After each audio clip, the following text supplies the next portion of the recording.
Entonces Génesis 21 es el capítulo que nos toca y podríamos analizar, o mejor dicho, establecer como una introducción de estos 34 versículos que contiene Génesis 21.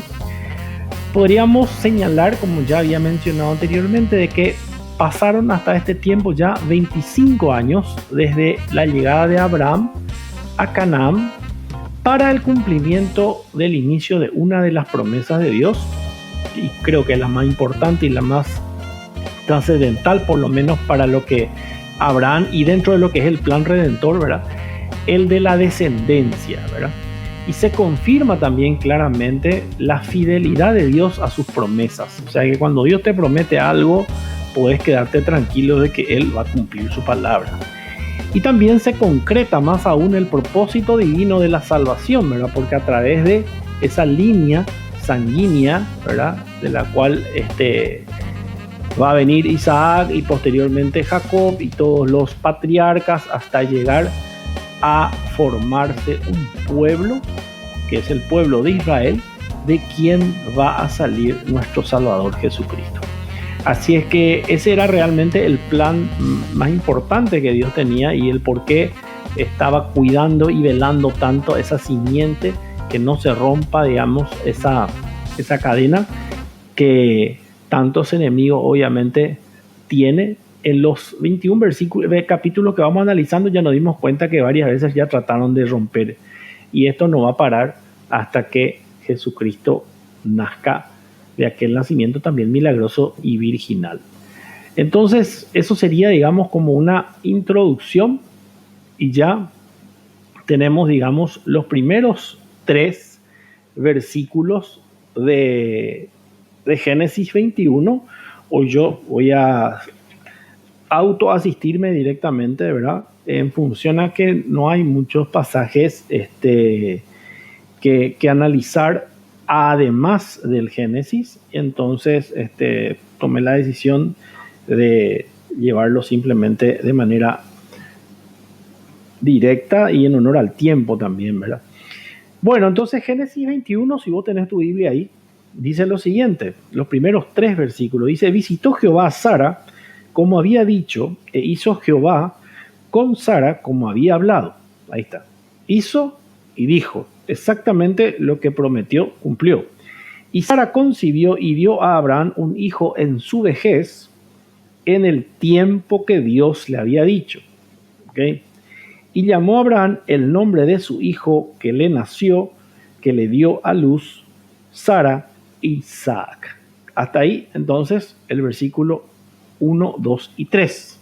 Y esta palabra visitó Jehová a Sara es muy particular por el hecho de que a esta anciana pareja, recuerden, él 100, ella 90, y encima ella estéril, les nace un hijo exactamente en las condiciones y bajo las circunstancias que Dios les había prometido, ¿verdad? Y a la espera de 25 años, finalmente llega esta espera a su fin con esa risa de incredulidad, ¿se acuerdan? En aquellos pasajes anteriores, dando paso ya ahora a una risa, pero ya por gozo, por regocijo, por felicidad. Había terminado finalmente Sara dejó de ser estéril, ¿verdad? Y el hijo que tanto anhelaron y esperaron por tanto tiempo nace precisamente cuando Dios lo dijo, y también recibió el mismo nombre que Dios escogió, que es Isaac, que ya les expliqué, traducido quiere decir risa.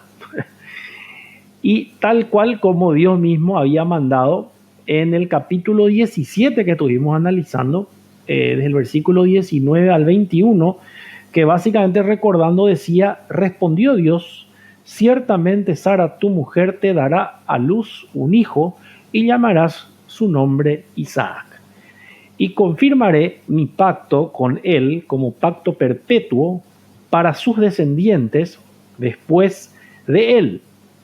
Y en cuanto a Ismael, también te he oído, he aquí que le bendeciré y le haré fructificar y multiplicar mucho en gran manera. 12 príncipes engendrará y haré de él una gran nación. Mas yo estableceré mi pacto con Isaac el que Sara te dará a luz por este tiempo el año que viene. Ahí es donde le marcó exactamente el tiempo. Y bueno, y ahora llegó finalmente el año que viene y dio a luz Sara a sus 90 años de edad. Siguiendo con la lectura ya de Génesis 21, versículos 4 y 5, dice lo siguiente: y circuncidó Abraham a su hijo Isaac de 8 días. ¿Recuerdan por qué tenía que ser al octavo día, verdad?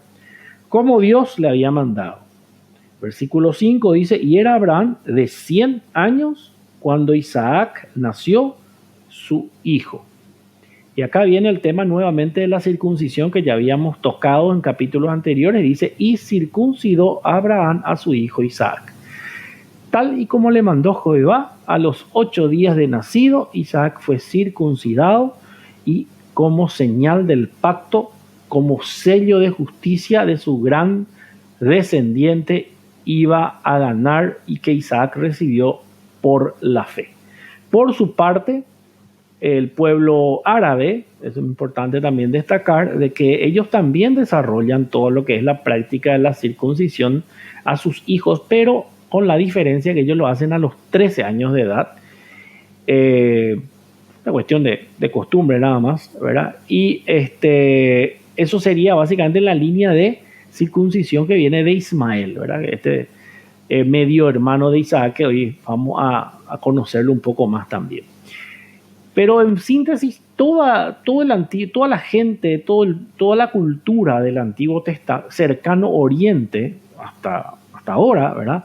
Ellos circuncidan a sus hijos de manera regular, ¿verdad? O sea que la diferencia está en las edades, nada más, ¿verdad? Uno a los 8, otro a los 13, hay otro que a los 9, pero, y también por propósitos distintos, ¿verdad? Pero todos los circuncidan porque es una costumbre sumamente normal, natural en esa zona del planeta. De nuevo, se da la edad de Abraham para mostrar la gracia de Dios en su promesa. Por eso dice a la edad de 100 años. O sea que por si alguien se le olvidó de que este muchacho tiene 100 años, vuelve a hacer hincapié en ese tema para aclarar de que esto no es por la fortaleza ni por el esfuerzo humano, sino es solamente por gracia y providencia de Dios. Muy bien. Entonces, yendo ya a los versículos 6 al 8, siguiendo con este tema, dice lo siguiente: entonces dijo Sara: Dios me ha hecho reír, y cualquiera que lo oyere se reirá conmigo. Y añadió: ¿quién dijera a Abraham que Sara habría de dar de mamar a hijos? Pues le he dado un hijo en su vejez. Y creció el niño y fue destetado, e hizo Abraham gran banquete el día que fue destetado Isaac. Muy bien. Acá Sara expresa, digamos, su sentir, y Dios hace constar esto en la Biblia para que podamos entender e imaginarnos un poco el gozo que habrá estado sentido Sara en ese momento. Creo que habrá sido algo indescriptible para una mamá que en tiempo normal, digamos, entre comillas, tiene su primer hijo. Es toda una felicidad. Imagínense en la situación de esta mujer, ¿verdad? Ella por fin está cargando a un hijo que literalmente salió de ella, ¿verdad? Y demostró también con ese gozo un arrepentimiento genuino delante de Dios por aquella incredulidad que ella había manifestado, y hasta natural, digamos, ¿verdad? Por el hecho de que era muy antinatura, y era muy difícil de asimilar aquello que Dios le había prometido, esa promesa que le dio, ¿verdad? Pero amorosamente ella ve a su pequeño hijo Isaac y dice: Dios me ha hecho reír. Y cualquiera que lo oiga se reirá conmigo. Es una linda expresión, ¿verdad? Una oración directamente que está elevando a Dios de gratitud, ¿verdad? Después dice que fue destetado. Esto solía tener lugar al segundo o tercer año. O sea, hay que entender que esta Biblia que nosotros tenemos, entre versículo y versículo, pueden haber pasado años o inclusive décadas, ¿verdad? Entonces, acá cuando dice que fue destetado, ya tenemos que imaginarnos de que estamos hablando de un Isaac de 2 a 3 años aproximadamente. Se demuestra con esto, con este milagro, que absolutamente nada, pero nada, nada es nada, es difícil o imposible para Dios. Y que la edad de Abraham, 100 años, y la de Sara, 90, y ni su esterilidad eran impedimentos para los propósitos de Dios. O sea que si mañana Dios tiene o denota tener un propósito que cumplir a través de tu vida, y vos te das cuenta de que eso va a ser literalmente imposible por tu condición, eso no es ningún impedimento para Dios. O sea, Dios lo que busca no es gente apta, sino gente dispuesta a servirle, a obedecerle sin cuestionar. Ese es el tipo de obediencia que Dios engalana, galardona, premia y realza, digamos, ¿verdad? Festeja, celebra, porque no es común encontrar en los seres humanos y más todavía en esta postmodernidad ese tipo de corazón. Bueno, este relato del nacimiento es, digamos que un relato bastante simple, sencillo. Hasta parece que medio se pasa por alto la angustia y la espera que le precede a este acontecimiento. Pero es muy importante destacar que hay varias cosas que se resaltan aquí importantes con relación al nacimiento de Isaac. Una de ellas es que el nacimiento de Isaac es como una analogía, una comparación, un paralelo, ¿verdad?, con el nacimiento de Jesucristo. Y ya vamos a ir viendo por qué. También podemos notar de que este nacimiento es el resultado, como ya dije, única y exclusivamente de la intervención divina. No pudo darse esto bajo ninguna circunstancia humana. Segundo, Isaac es el fruto de esta intervención de Dios, pero con participación humana. O sea, la pareja de Abraham y Sara hicieron humanamente lo que tienen que hacer para tener un hijo. ¿Me explico? A diferencia del caso de Jesucristo, en donde el Espíritu Santo fue el que depositó la simiente en el vientre de María. No hubo necesidad ahí de que su futuro marido, porque cuando eso estaba desposada, José, intervenga todavía, ¿verdad?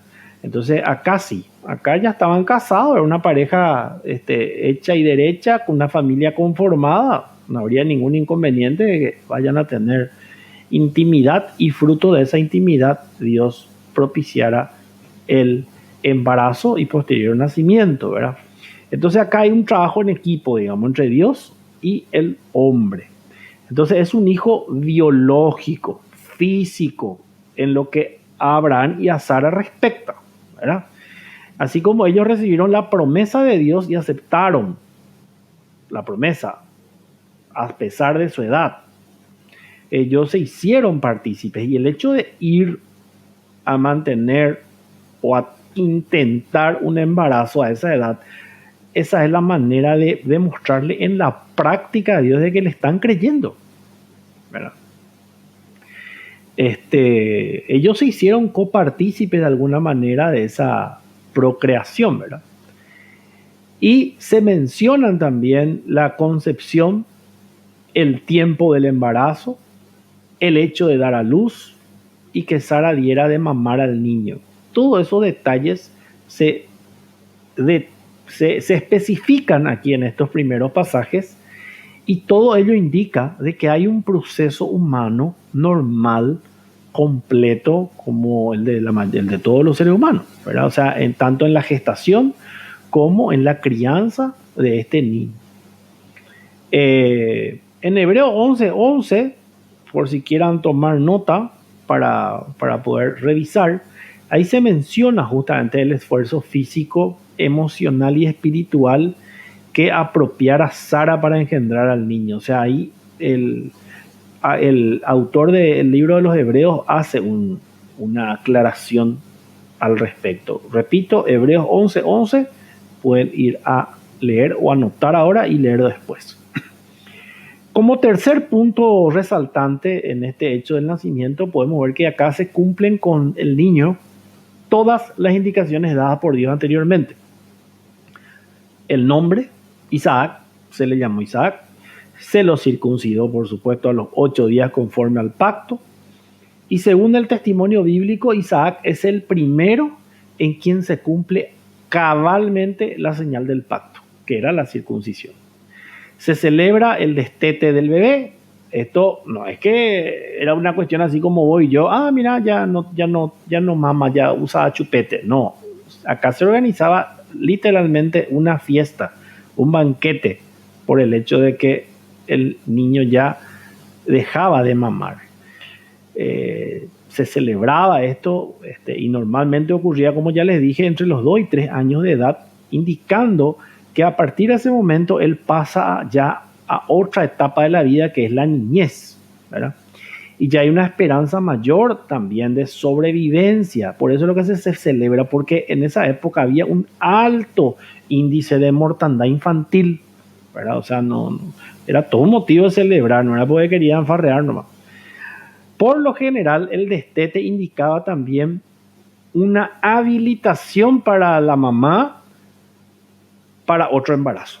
Por supuesto que acá en el caso de Sara y Abraham no era el caso, ¿verdad? Pero estamos hablando de que en línea general, entonces el hecho de que le deje de dar de mamar ya es como que estamos luz verde otra vez como para el siguiente embarazo. Y muy importante, hay un pasaje de referencia en Oseas 1:8, que dice: después de haber destetado a Loruama, lindo nombre para tu próxima hija, concibió y dio a luz un hijo. Ahí está, después de haber destetado. Es como que marca el paso, digamos, para poder seguir con el siguiente hermanito o hermanita. Bueno, hasta ahí entonces la primera sección, como ya les hablé, de este pasaje de Génesis 21, que se divide en 3 secciones.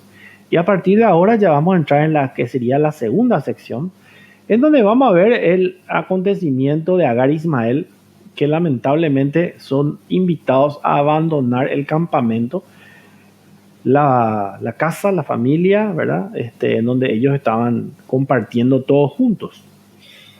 Y vamos a leer del versículo 9 y 10, antes que nada. Y dice lo siguiente, el 9. Y vio Sara que el hijo de Agar, la egipcia, el cual ésta le había dado a luz a Abraham, se burlaba de su hijo Isaac. 10. Por tanto, dijo a Abraham: echa a esta sierva y a su hijo, porque el hijo de esta sierva no ha de heredar con Isaac, mi hijo. Y no la orden de la patronal ahí. Bueno, se pudrió todo acá, papá. Y vio Sara que el hijo de Agar la egipcia, el cual ésta le había dado a luz a Abraham, se burlaba. Esa palabra vamos a guardar un poquitito, porque es mucho más de lo que nosotros pensamos de la burla. 3 o 4 años después estamos hablando. El día ya de haber sido destetado Isaac, Abraham hace un banquete, obviamente, para celebrar el tema del destete. Obviamente era una ocasión sumamente feliz para honrar a Isaac, que dejaba de ser un bebecito a ser ya un niño, y una tipo presentación en sociedad como el heredero principal. Sin embargo, ocurrió algo que echó medio a empañar el día feliz que tenía, por lo menos Sara y Abraham también. Ella ve que Ismael, que para ese tiempo ya habrá tenido 13, 14 años más o menos, 14 años para ser exactos, ya se estaba burlando de su pequeño hermanito de 3, 4 años. 10 años se llevaban aproximadamente, ¿verdad? Mucho ya. Y esta no fue una burla así clásica, inocente de criatura, entre niños y compañía. El famoso bullying y eso, no. El hermano mayor le estaba fastidiando permanentemente al hermano menor, solamente que en esta ocasión se percata Sara, y encima en un ambiente ahí social de celebración, ¿verdad? Y es muy importante que el apóstol Pablo trae a colación este suceso en su carta, en su epístola a los Gálatas, en el capítulo 4, verso 29. Y vamos a leer lo que dice. Dice, pero como entonces el que había nacido según la carne, o sea, Ismael, perseguía al que había nacido según el espíritu, o sea, Isaac, así también ahora, dice el apóstol Pablo a los Gálatas, como haciendo una comparación de que todo aquello que son nacidos de la carne, ¿ok?, siempre van a terminar persiguiendo de alguna manera a aquellos que nacieron del espíritu. Después vamos a explicar un poquitito mejor esto.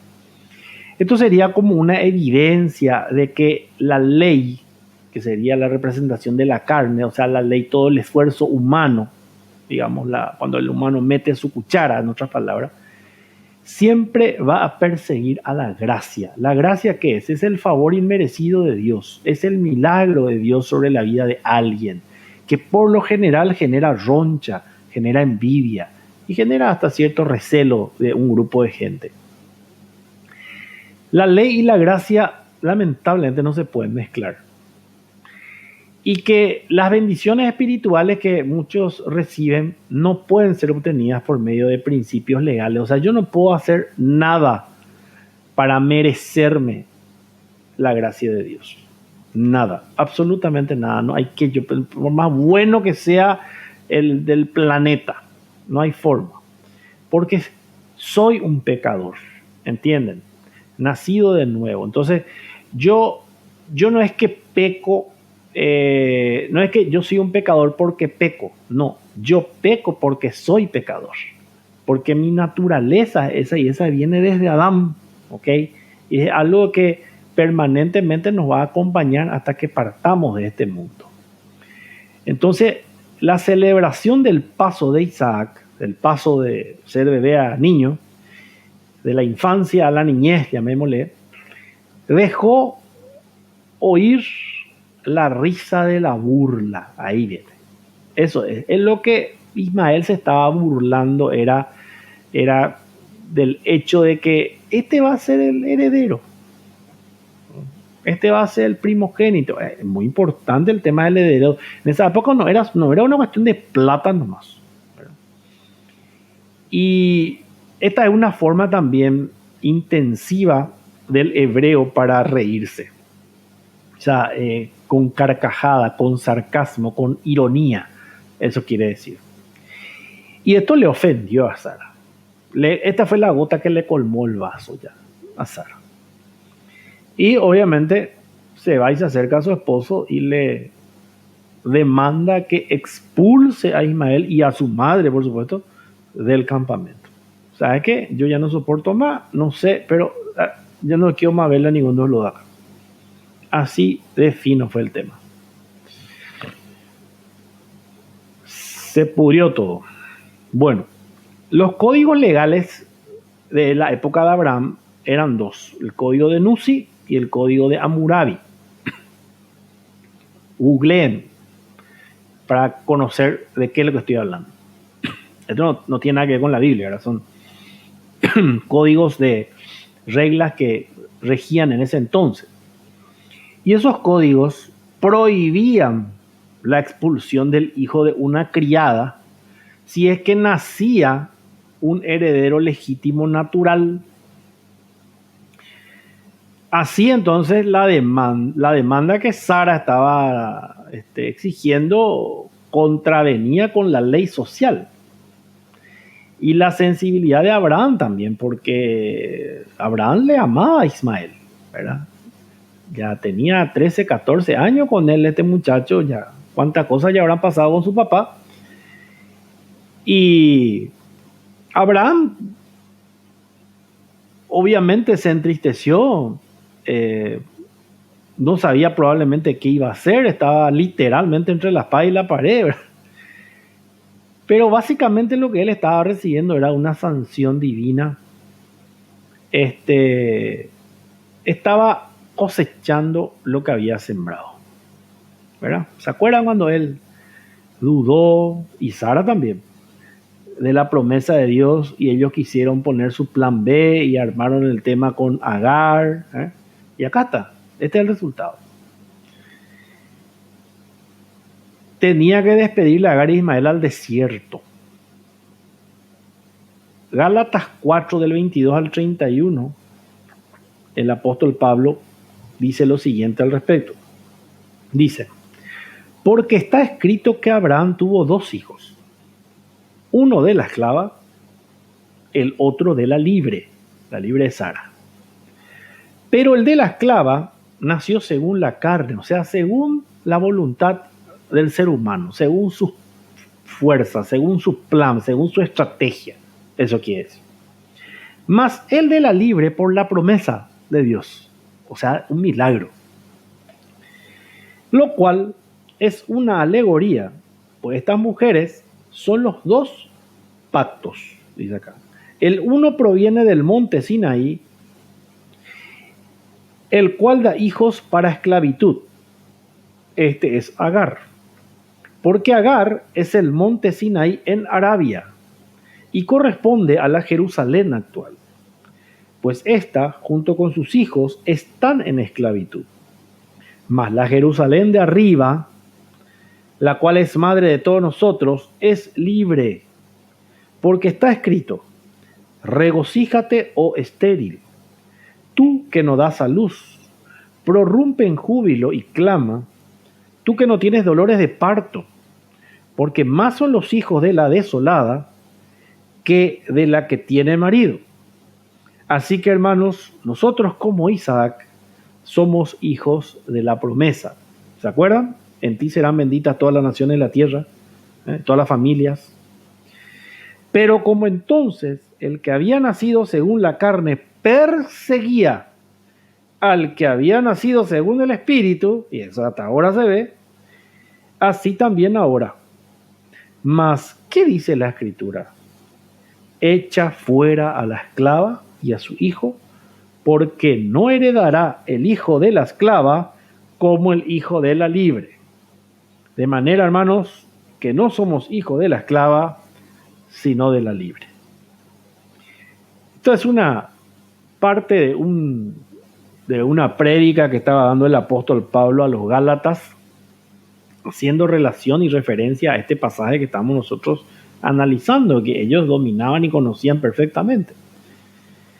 Entonces Abraham, cuando titubea sobre tener que expulsarlos o no, hace lo que tiene que hacer un hijo de Dios, ir a consultar con Dios antes de hacer nada.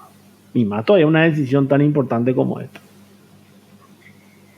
Y Dios le responde claramente y le dice que la petición que le estaba haciendo Sara no era fruto de celos infundados que podía perfectamente tener su esposa y madre de su único hijo, ¿verdad? Sino que con el paso de los años, Sara se había dado cuenta de que Ismael no apreciaba con su actitud la promesa del pacto de Dios, sino que se burlaba, se mofaba de ella. Por lo tanto, era una amenaza seria para la herencia de Isaac. La herencia de Isaac era la herencia de donde iba a venir el Mesías. Y por ende, no era recomendable que Isaac permanezca en la misma casa. Por seguridad no. Ustedes me están entendiendo el tema. Por eso dije que esto iba mucho más allá que una burla así de criatura, ¿no? Abraham y Sara, con esta problemática, están literalmente cosechando lo que ellos habían sembrado. Dios siempre que nosotros nos acercamos a Él con un corazón genuinamente arrepentido por la falta que sea que hayamos cometido, sí o sí Él nos va a perdonar. Ahora, punto seguido, va a haber consecuencias. O sea, el hecho que Dios nos perdone no quita la consecuencia de la práctica de error que hemos cometido. ¿Ok? O sea, Dios nos perdona, nos da otra oportunidad, todo lo que vos quieras, pero sí o sí vamos a pagar las consecuencias de nuestros hechos. Por eso es que hay que pensar mucho antes de tomar decisiones. Y si esas decisiones no están conforme a lo que Dios establece en su palabra, literalmente hay que abortar nomás esa misión o esa decisión que estamos queriendo tomar. Porque sí o sí va a tener más tarde o más temprano un final o una conclusión absolutamente lamentable. Vamos a leer ahora los versículos 11 al 13. Seguimos todavía en la sección del tema de Agar e Ismael.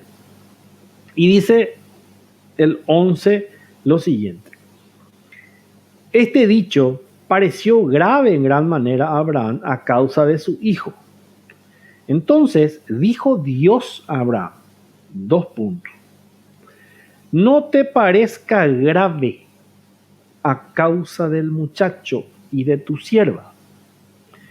En todo lo que te dijere Sara, atendé, marido, oye su voz, porque en Isaac te será llamada descendencia.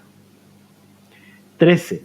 Y también del hijo de la sierva, o sea, también a Ismael, ¿verdad? Haré de él una nación, porque es también tu descendiente. Hay veces que los que estamos casados normalmente como queremos desoír o no atender o no escuchar, y eso nos pasa mucho más los varones, a nuestras respectivas esposas. Y las mujeres, las casadas, dentro de su rol de esposa, tienen como un radar puesto por el mismo Dios que le da esa certeza que a lo mejor no tiene manera de probar, pero es algo que ellas están viendo que probablemente nosotros no. Y hay un hombre de Dios, un hijo de Dios que es sabio, y dentro de un matrimonio y un ambiente, un hogar que se basa en los principios de la Biblia, debería de parar su oreja y atender y poder tener la capacidad de distinguir cuando eso viene de Dios y cuando no viene de Dios. ¿Y cómo vamos a ver eso? Me vas a preguntar. Simple, lo que ella está diciendo tiene que concordar con lo que dice la Biblia. De ahí el hecho de conocer bien este material. Porque si yo no conozco esto, no voy a tener la idea, ¿verdad? Porque me voy a dejar guiar solamente por mis sentimientos, el cual la misma Biblia dice que el corazón del hombre es engañoso. Porque hay veces que nosotros tenemos que guiarnos por la sabiduría que aporta la Biblia y no solamente por lo que nosotros sentimos. Entonces, acá hubo un caso justamente de una mujer que le advierte y después Dios le confirma otra vez, en el ojo le dio. Entonces, El hombre de fe acude a Dios, quien le indica que hiciera caso a Sara en referencia a Agar e Ismael. Y esta indicación se basa en que la promesa de descendencia se ha de cumplir, pero a través de Isaac. Y también en que Dios se ha de hacer cargo de Ismael, de quien ya había prometido anteriormente en ese pasaje que leímos, hoy recordamos, que iba a ser una nación de él. O sea, para hacerle una gran nación de él a uno que tiene 14 años es porque le va a proteger, le va a guardar, le va a proveer de todo hasta que llegue a tener descendencia y de eso sale la nación, ¿verdad? O sea, así Abraham, entonces, con todo su pesar, le despide a Agar e Ismael, les provee de todo, por supuesto, lo necesario para el viaje. Ellos encaran hacia el sur, probablemente hacia Egipto de vuelta, ¿verdad? Que era el origen de donde vino lo Agar. Ismael ya aproximadamente tenía 17 años, o sea que ya pasaron 3 años del tema. ¿Viste cómo es? No es que fue inmediato el tema. Para nosotros todo esto pasó en el mismo día. No. Y estos 17 años era un tiempo también en el que se acostumbraba luego que los hijos ya se marchen a establecerse por su propia cuenta. O sea, estamos hablando de costumbres orientales, ¿verdad? Todo lo que es la zona del Medio Oriente y también Oriente, la zona asiática, ¿verdad? Comparten muchas de estas culturas hasta hoy día. Nosotros normal lo que nuestros hijos se tienen que ir cuando se casan y si no se casa, ¿cuándo se va a ir? A los 40, no. Acá a los 17, si es varón, ya tiene que encarar ya la vida por su cuenta. Y ahí va madurando, ¿verdad? Dios le dio básicamente 2 órdenes a Abraham. Uno le dijo, no te parezca grave. O sea, no te vayan a preocupar, no es algo para tanto, aunque aparente grave. Y el segundo, escucharle que a tu señora. Oye su voz, le dijo. O sea, y le dijo encima, no que en algunas cosas, en todo lo que te dijere, le dijo. O sea que, mira que todo lo que ya te está diciendo es así, ¿no? 2 órdenes le dio, no deje sugerencia. Y en esto está implicado que Dios evidentemente aceptó perfectamente la evaluación interna que hizo Sara de la situación. Ella leyó, vio el tema, vio la actitud de este muchacho Ismael en varias ocasiones, ya evidentemente, esta ya fue la gota que colmó el vaso. Vio cómo se burlaba, se mofaba de todo lo que es el pacto, Dios, herencia, esto que lo otro, ¿no? Y está ahí medio complicado. Y esta fue ya el acabose, digamos. Y Dios, evidentemente, estaba de acuerdo plenamente con lo que Sara estaba, con el análisis que hizo Sara. Ahora, esto no significa que la actitud de Sara fuera apropiada también, ¿verdad? Porque ella también reaccionó en un arranque de ira y que se vaya ahora mismo y desaparezca ya, más o menos, ¿verdad? No le quiero más ver, no, tampoco fue así. Convengamos que después de 2 o 3 años se fueron. No conocemos los detalles, ¿verdad? Solamente conocemos lo que Dios dejó ver acá en su palabra. Pero tal vez, esto ya es una especulación, una licencia que no podemos pegar, tal vez Sara, al igual que Rebeca, que es después la que se va a casar con sus hijos y nietos, estaba tratando de proteger la promesa del pacto, que literalmente era su hijo, ¿verdad? Pero más que su hijo, sino quién iba a venir de su hijo, ¿verdad? Porque andá a saber con qué historia podía salirse a lo largo de ese trayecto si es que vivían todos juntos, ¿verdad? Entonces, no era de fiar, no era una persona así ya confiable, medio ya le tenían medio miedito al muchachito, medio patoterito, ¿no? Se pintaba ya lo así tipo talibán, ¿entendés? Entonces, mejor no vamos a cortar por lo sano y que cada uno por su lado. Bueno, y Dios respaldó. Así es que no siempre las decisiones que tomamos, por margen que nos parezca, antibíblico, al contrario, hay veces que Dios y todo respalda. 21:14 que dice, 21:14 dice lo siguiente: entonces Abraham se levantó muy de mañana y tomó pan y un odre de agua y lo dio a Agar poniéndolo sobre su hombro. Y le entregó el muchacho y la despidió. Y ella salió y anduvo errante por el desierto de Berseba. Odre de agua y desierto de Berseba. Son dos palabras, frases claves.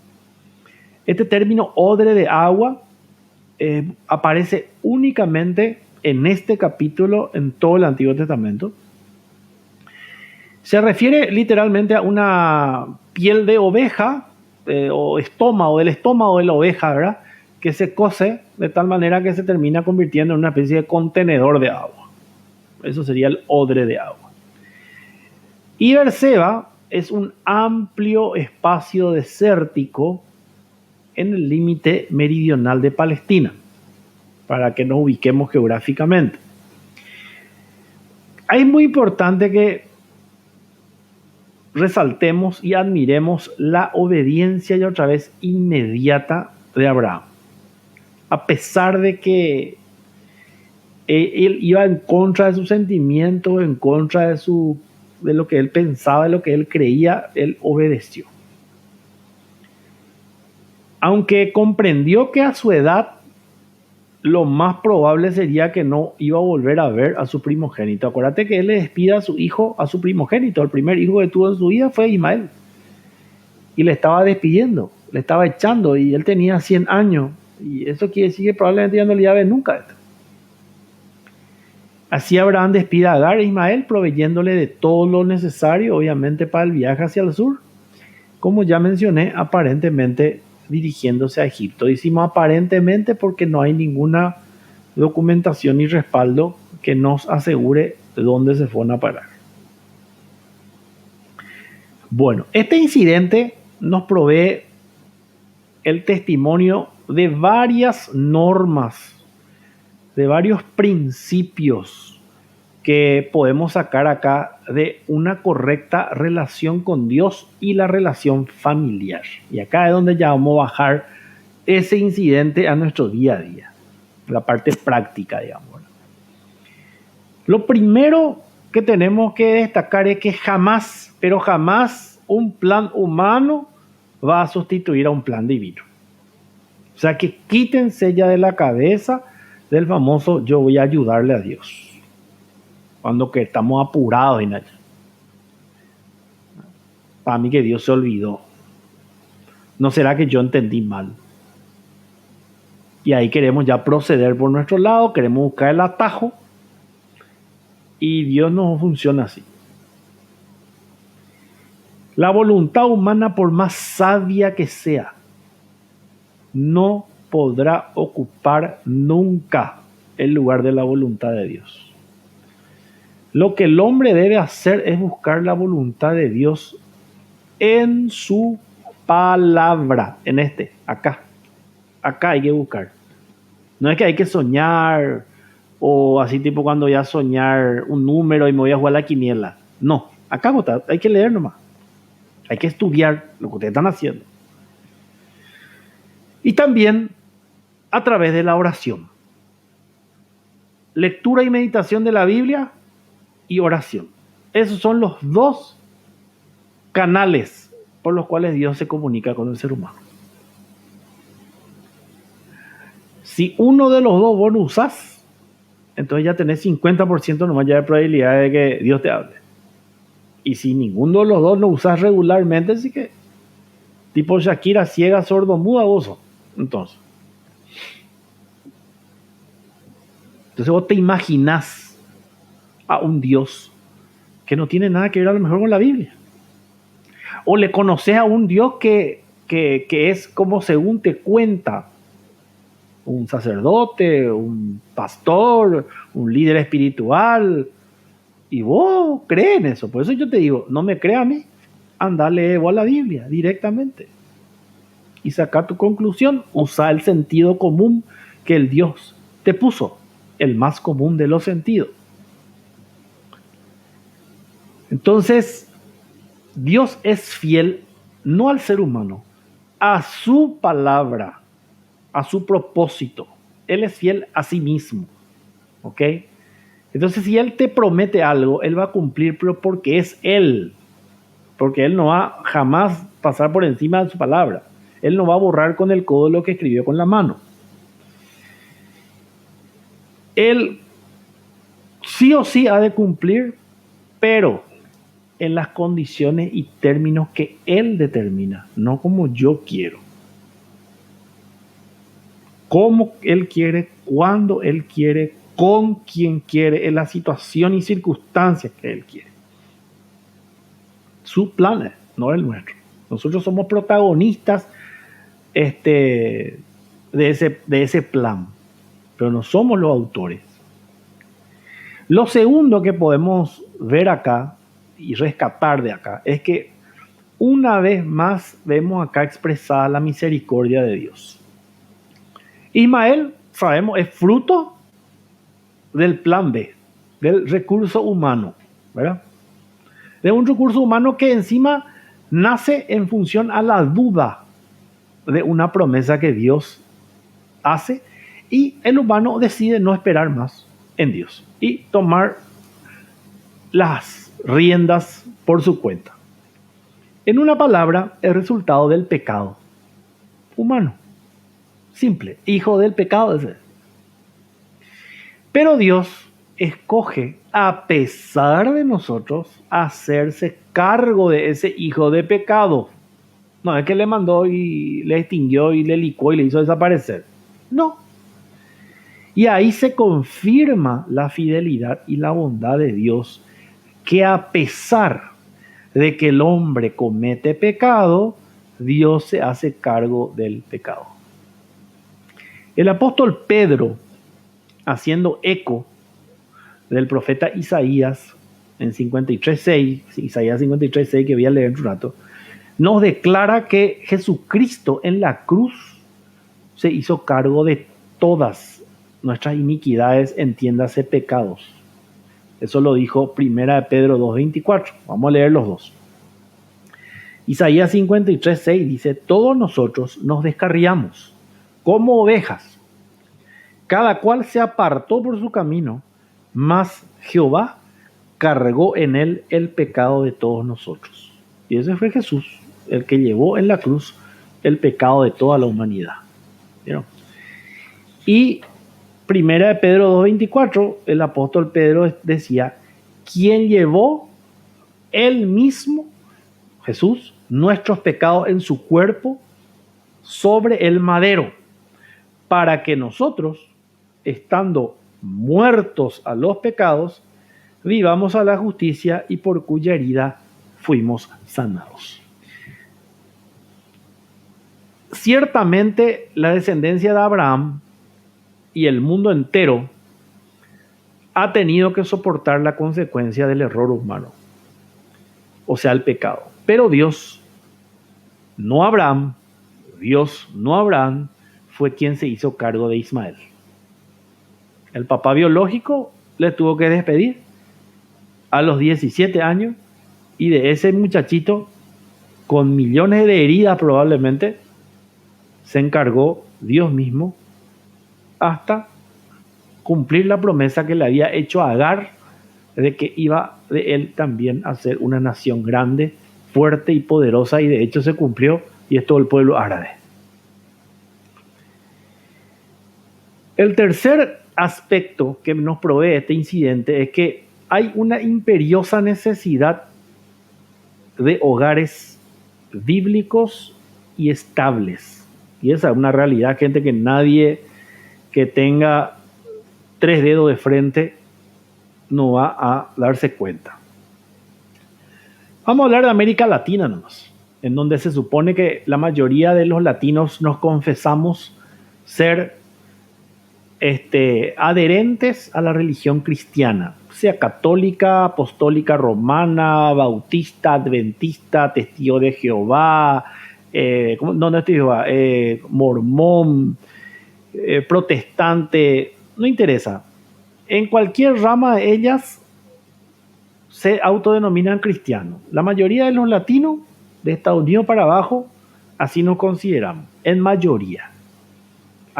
Diferente ya es en Europa, en Asia, en donde ahí sí ya prepondera mucho el islamismo, el budismo, el hinduismo, el judaísmo y también el ateísmo, ¿verdad? Ya cristiano medio con lupa tenés que encontrar ahí. Pero hacia este lado del planeta se supone que la mayoría cuando se va y te dice ahí una solicitud religión, la mayoría pone católico o cristiano, ¿verdad? Así es. Bueno, y ningún problema no tiene para poner. Bueno, teniendo en cuenta entonces que la mayoría en América Latina somos cristianos, se supone que nosotros tenemos que guiarnos por este material que está acá. Pero hacemos eso. La mayoría lo reconoce. Vamos a empezar por ahí. Entonces, eso genera un grave problema en todas las áreas de nuestra vida, pero principalmente en los hogares, en las familias. La base de la sociedad, ¿cuál es? La familia. ¿Qué es lo que más está destrozado hoy en día? La familia. Esa es una característica del tiempo postmoderno. Y es grave, pero realmente grave. Esa sí que es una pandemia en serio, que hace rato la estamos padeciendo. Hay quienes procrean hijos de diferentes parejas, cristianos, ya estoy hablando. No estoy hablando del que no es cristiano. De ese ya tiene un problema mucho más grave que resolver primero. Sin ningún tipo de compromiso matrimonial, no tiene responsabilidad alguna. Y todos los hijos que vienen son literalmente producto de ¿qué? De la desobediencia del hombre, del egoísmo, de satisfacer sus necesidades fisiológicas. Pero, por favor, ¿qué le va a importar ninguna norma de Dios, ni bíblica, nada?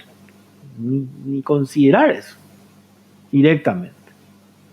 Él le llega a decir, te va a decir, voy a traerte la en tu cabeza, voy a traer venir con tu Biblia, qué pesado que sos.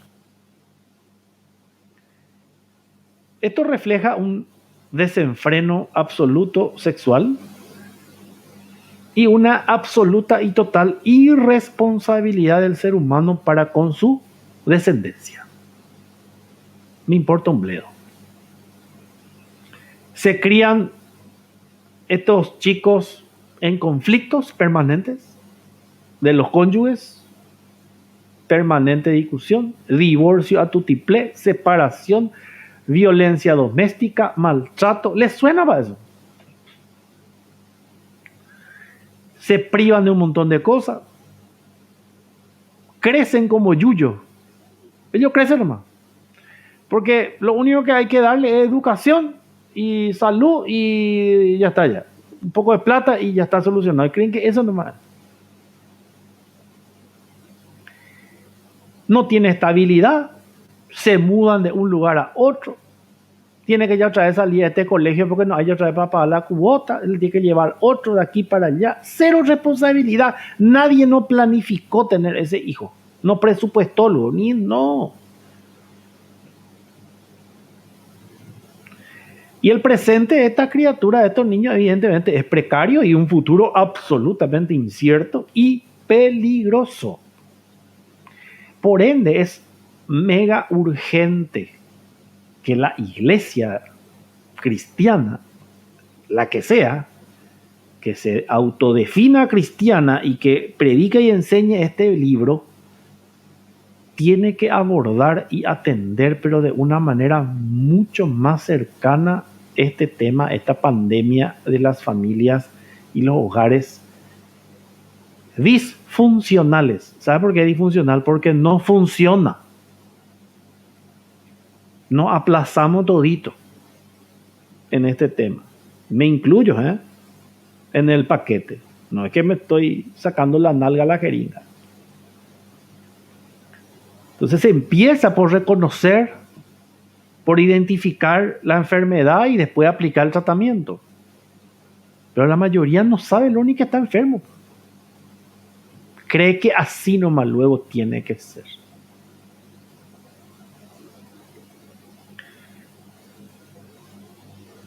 Vamos a leer del 15 al 21 ahora para ir concluyendo la segunda sección. Y dice lo siguiente, y le faltó el agua del odre, y echó al muchacho debajo de un arbusto, y se fue y se sentó enfrente, a distancia de un tiro de arco, porque decía, no veré cuando el muchacho muera. Y cuando ella se sentó enfrente, el muchacho alzó su voz y lloró. ¿Te imaginas esta escena, madre e hijo en pleno desierto, sin agua? Y ahí llorando ya. Y atendé al 17. Y oyó Dios la voz del muchacho. Y el ángel de Dios, ¿te acuerdas el ángel de Jehová, el ángel de Dios, lo mismo? La teofanía. Llamó a Agar. Apareció Yahvé de Dios ahí y le llama a Agar, a la mamá. Desde el cielo le llamó. Y le dijo, ¿qué tienes, Agar? O sea, ¿qué te pasa, Agar? No temas, porque Dios ha oído la voz del muchacho en donde está. Levántate, alza al muchacho y sosténlo con tu mano, porque yo haré de él una gran nación. Entonces Dios le abrió los ojos y vio una fuente de agua, y fue y llenó el odre de agua y dio de beber al muchacho. Y Dios estaba con el muchacho y creció y habitó en el desierto y fue tirador de arco y habitó en el desierto de Param, y su madre le tomó mujer de la tierra de Egipto. Cuando Agar y este muchacho Ismael estaba ya a punto de perecer por sed, Dios hizo que encontraran una fuente de agua y fueron preservados. Nuevamente se nota la fidelidad, la misericordia y el cuidado de Dios. Le recuerda su promesa. Le dice, yo voy a hacer una nación grande. ¿Te acuerdas que te dije? Y bueno, tranquila, hermana. Le escucha el clamor de este muchacho. O sea, escucha el clamor del ser humano que está en angustia. Y Dios concede su presencia permanente, porque dice que acá y Dios estuvo con él, o sea, le acompañó permanentemente a Ismael y Agar. Y Agar termina cumpliendo obviamente el rol de padre y madre, ¿verdad? De Ismael. Acá vemos también el caso de muchas mujeres que crían solas a sus hijos. Dios ahí es tu marido, ¿viste? Si por ahí hay alguien que está acá en esa situación. Claramente para Agar también fue un momento muy difícil. No ha de ser simpático lo que vivió. Cuando su limitada provisión de agua se acabó, pensó que tendría que ver a su hijo morir de sed en el desierto. Entonces le empuja ahí, le pone en la sombra, a lo mejor el único arbusto que había ahí. En el desierto estamos. Pero Dios escuchó el clamor del joven y aparece una voz, que era el ángel de Dios, desde el cielo, dice, llama a Agar, y cuando este mensajero divino prometió hacer de Ismael una gran nación, ahí podemos reconocer de nuevo que el que estaba hablando es la segunda persona de la Trinidad, o sea, el Señor Jesucristo. Primero le aseguró a la joven madre que su hijo no iba a morir en el desierto. Y luego la condujo a una fuente de agua para satisfacer inmediatamente su sed. O sea, no es que le dijo nomás te hace una nación grande y le dejó ahí sediento. No, le dijo eso y le dio de beber agua. El nombre de Ismael, atender como nada es casual con Dios. Quiere decir Dios oye.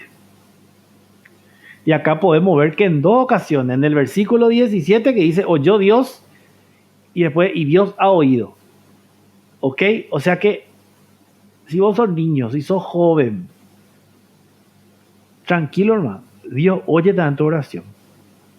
Así que animale a tu hijo, por más criatura que sea, que ore, que aprenda ya a comunicarse con Dios. Pero para que él ore, te tiene que ver orar a vos también. Más ya si sos papá, vos sos el sacerdote de tu casa, así dice la Biblia. Dios oye y responde encima. Tenés que probar. Vos tenés que tener tu propia experiencia, no quedarte nomás con la experiencia ajena.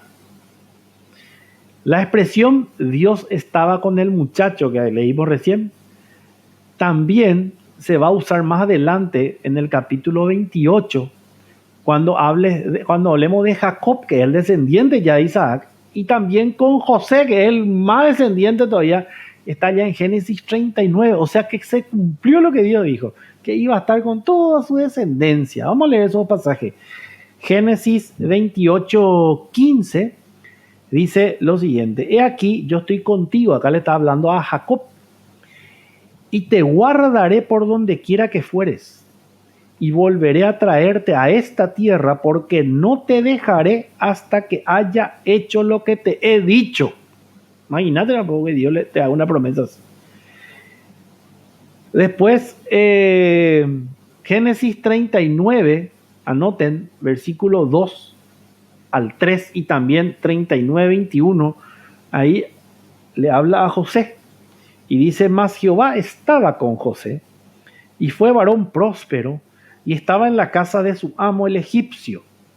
Y vio su amo que Jehová estaba con él, y que todo lo que él hacía, Jehová lo hacía prosperar en su mano.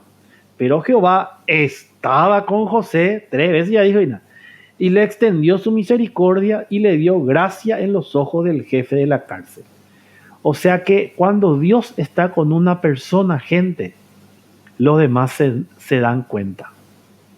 Se nota cuando un hijo de Dios es respaldado por su Padre eterno. Se nota. Se nota enseguida. Y además, ¿y sabes quiénes más notan? Los no creyentes. El egipcio. Los que no conocen nada, los que no tienen idea de todo esto. Ellos son los que más sensibles son a identificar eso. Impresionante, ¿eh? Entonces, esta expresión de cuidado personal y presencia de Dios, Ismael finalmente terminó compartiendo esta bendición que se le dio a Abraham. Y su madre se va y le consigue para su esposa, obviamente, de la tierra de Egipto, donde ella estaba, conocía. Y esto obviamente tenía que hacerlo el padre en una cultura oriental, pero en ausencia de no haber padre, entonces la mamá fue la que se encargó de ese rol, ¿verdad? Ella asumió el rol de padre y madre, y la prueba es que hizo algo que solamente el varón puede hacer: ir a conseguirle esposa para su hijo. Muy bien. Y habla también del desierto de Parán, que es donde creció Ismael. Bueno, esto está situado más o menos en el sector noreste de la península del Sinaí, lo que hoy es conocido como la región llamada Arabia Saudita. ¿Vieron? O sea que Ismael, ¿dónde estaba? En el mismo lugar hasta donde hoy están todos sus descendientes. Arabia, el pueblo árabe. Terrible pueblo, ¿verdad?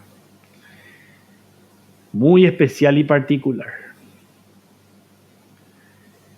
Ahora entramos en la tercera sección, en donde ya vimos todo el nacimiento de Isaac, ya vimos el tema del desenlace de Agar y Ismael yéndose del campamento, siendo salvados, asistidos otra vez por Dios. Y ahora vemos un encuentro entre Abraham y Abimelech nuevamente, en donde se celebra un pacto. ¿Se acuerdan cómo se hacían los pactos? Que se traían los animales, se partían por la mitad, se ponía un lado de cada lado, se pasaba por el medio. ¿Se acuerdan que era como el contrato que se firmaba hoy en día en una escribanía? Bueno, eso sería lo que hicieron Abraham y Abimelech, pero ¿por qué motivo? Ahora lo vamos a averiguar. Bueno, vamos a leer el versículo 22 al 34, que serían ya todos los versículos que restan de este capítulo 21, porque ya vamos a ver de una todo este acontecimiento. Y dice así desde el 22. Aconteció en aquel mismo tiempo, que habló Abimelech y Ficol, príncipe de su ejército. El Ficol era el príncipe del ejército de Abimelec. ¿Se acuerdan que Abimelec era rey? A Abraham diciendo, Dios está contigo en todo cuanto hace. Ya empezó ya otra vez reconociendo que Dios estaba con él. Así ya arrancamos. Ahora pues, júrame aquí por Dios que no faltarás a mí, ni a mi hijo, ni a mi nieto, sino que conforme a la bondad que yo hice contigo, harás tú conmigo. ¿Se acuerdan que él le dejó vivir ahí en la tierra y toda la historia? Bueno. Y con la tierra en donde has morado, le dice. El 24. Y respondió Abraham, yo juraré. Sí, sin problema, le dijo Abraham. Y el 25. Y Abraham reconvino a Abimelec a causa de un pozo de agua. Acá está el tema, gente. Que los siervos de Abimelec le habían quitado. Convengamos que un pozo, como antes se quitaba agua, ¿verdad? Seguro que vos en la casa de una pariente, abuela en el interior, o incluso acá todavía en la capital, hay algunos lugares donde hay pozo, que se tira así con piole, con un balde y se saca el agua. Bueno, vos te imaginas un pozo de ese tipo en medio del desierto, oro cuíese, agua en medio del desierto. Bueno, y estaba dentro del territorio que Abimelec le había dado a Abraham, pues para que viva. Y se fueron los siervos de Abimelec y se apropiaron del pozo. Ahí rodearon del pozo y no se acerque más nadie, nosotros vamos a quitar esto. Se armó ahí una pequeña revuelta ahí. Por eso que Abraham se va y se acerca con el jefe, ¿verdad? Con Abimelec. Y dice, y tomó Abraham, y respondió Abraham, no sé quién haya hecho esto, ni tampoco tú me lo hiciste saber, ni yo lo he oído hasta hoy. Y tampoco, dice, y tomó Abraham ovejas y vacas y dio a Abimelec e hicieron ambos un pacto. O sea que Abraham, del momento que saca sus animales, ya es como sacar su bolígrafo y su papel para firmar un contrato, ¿verdad? Para hacer el pacto. Entonces puso Abraham 7 corderas del rebaño aparte y dijo Abimelec a Abraham, ¿qué significa estas 7 corderas que has puesto aparte? Y él respondió, que estas 7 corderas tomarás de mi mano para que me sirvan de testimonio, o sea, de prueba, de que yo cavé este pozo. O sea, que ese pozo no es que ya estaba cuando Abraham tomó ese lugar. Él cavó, y para cavar no tenían ellos instrumentos para poder pillar agua subterránea en un desierto, ¿verdad? Entonces, por esto llamó a aquel lugar Berseba, ¿okay? Berseba, lugar del pozo, porque allí juraron ambos. Así hicieron pacto en Berseba y se levantó Abimelec y Ficol, príncipe de su ejército, y volvieron a tierra de los filisteos. Y plantó a Abraham un árbol tamarisco en Berseba, e invocó allí el nombre de Jehová, Dios eterno, y moró Abraham en tierra de los filisteos muchos días. Hasta ahí. Bueno, Abimelec y Ficol, estos mismos dos nombres se mencionan en Génesis 26:26, que dice, y Abimelec vino a él desde Gerar, y a Susat, amigo suyo, y Ficol, capitán de su ejército. Bueno. Con relación a Isaac y los problemas con este mismo pozo en Berseba, vuelve después a aparecer este Ficol. Vamos, cuando lleguemos al capítulo 26, vamos a volver a ver. Y estos nombres son, digamos, nombres generales del rey y del comandante, o sea, tipo los cargos. Dios está contigo, le dice así de entrada a Abraham. Esto se dice no solamente de Abraham, sino también de Isaac, después. Y Abraham dice que reconvino a Abimelec. La palabra reconvino quiere decir reprocharle. O sea, Abraham le reprocha a Abimelec.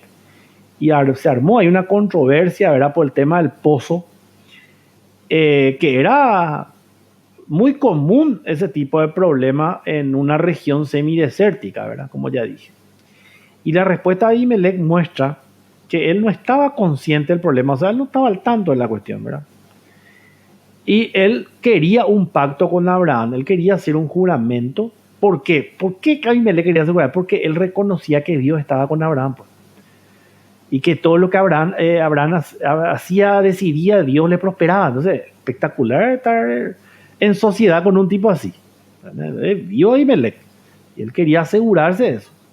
Si Abraham se iba de su tierra, se iba el personaje con quien Dios le estaba prosperando. O sea que Abimelech se beneficiaba de rebote, ya, ¿verdad? Por todo lo que Dios le ayudaba y le bendecía a Abraham.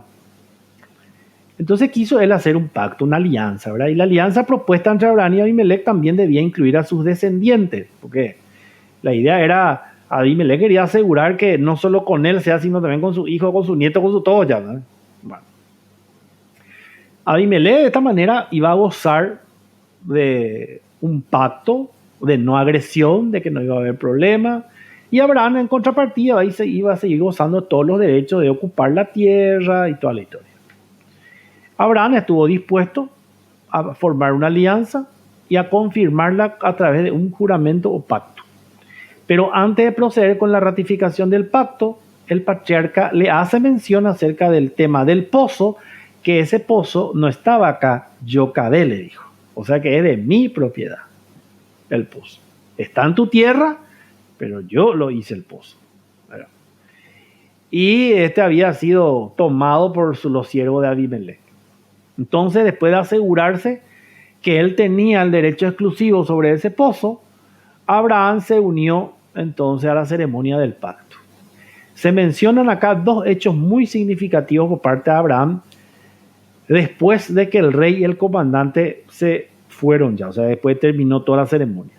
Primero, aceptó su obligación hacia Jehová, primero plantando un árbol en memoria del acontecimiento y luego adoró públicamente al Jehová Dios eterno. Este incidente ilustra la necesidad y responsabilidad de Abraham de mantener una relación correcta no solamente con Dios, sino también con la población local para asegurar su sobrevivencia y la realización del propósito de su vida. La alianza con Abimelech, que es la culminación de una relación pacífica ya establecida anteriormente, asegura a Abraham dos cosas: el usufructo de una porción de la tierra y todos los recursos que hay en la zona de Beerseba, y ausencia de conflictos bélicos con un grupo étnico bien identificado y bien establecido de esta zona, que eran los filisteos. Entonces le estaba asegurando, evitando problemas graves.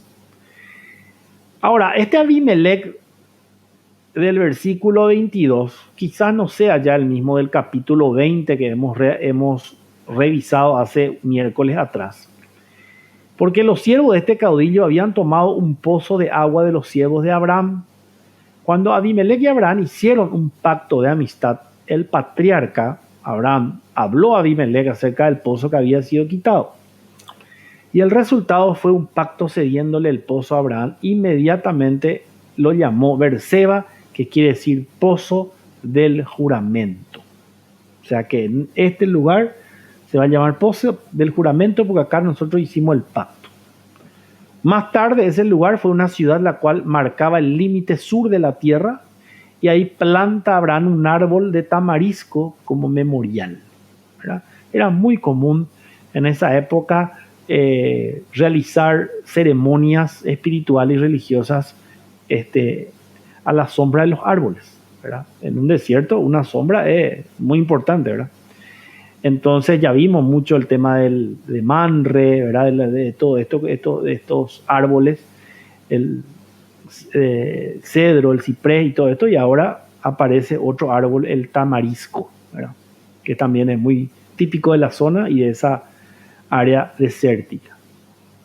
Bueno, de la misma manera entonces en que Ismael y sus descendientes han perseguido a Isaac y sus descendientes también, no debemos sorprendernos de que todas las personas que hoy día siguen a Dios, pero carnalmente. ¿Qué quiere decir carnalmente? eh, a su manera, ¿ok? El popular, no, yo creo en Dios, pero ¿vos conocés la Biblia? No, yo no conozco la Biblia, no, pero yo tengo un relacionamiento con Dios. Y vos te vas hacia una iglesia, no, no, yo no me voy a la iglesia. No, para mí hipócrita eso, yo no necesito. Me comunico con Dios, yo estoy bien. Bueno, eso ya en la carne, ese es su método, su manera, no tiene nada, totalmente antibíblico eso. No sé, ¿dónde está tu fundamento para decirme, no, yo hago así porque Dios dice que hagamos así?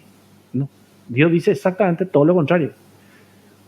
Entonces, vos querés hacer a tu manera, vas a tener resultados diferentes. Entonces, ese tipo de gente normalmente le persigue, una forma de decir le persigue, le critica, está siempre, digamos, predispuesto a menoscabar a aquel que sigue a Dios conforme a la Biblia. Sí o sí, ya te vas a ir a traer tu iglesia, ya te la van a traer tu cerebro, ya te van a quitar toda tu plata ahí. Todo el día, pero vos tenés que estar con la Biblia, vos no tener los otros temas de conversación. Y se supone que ese que te está diciendo es cristiano. Yo entendería si es musulmán, ateo, hinduista, budista, pero cristiano, ni ¿cuál es el problema? O sea, no es nada raro. Dos hijos del mismo padre, Abraham, uno totalmente caído de los pelos al punto que adora a otro Dios, Alá, y el otro, hijo de la promesa, que adora al Dios de Israel, al Dios de la Biblia. Entonces, al principio del episodio, Abimelech es quien reconoce la dirección de Dios. Viste que le dijo, Dios está contigo. Pero al final del episodio final, Abraham planta un tamarisco como árbol memorial y dedica ese lugar en adoración al Dios eterno. Eso quiere decir que él deja ahí físicamente algo que cada persona que pase por ahí va a decir, che, ¿esto qué es? Acá se le adoró al Dios de Israel. ¿Verdad? El tamarisco es un árbol propio, como ya dije, de esta zona desértica y su crecimiento es relativamente rápido. Produce una resina que es comestible. Eso hace que la gente se acerque, obviamente, ¿verdad?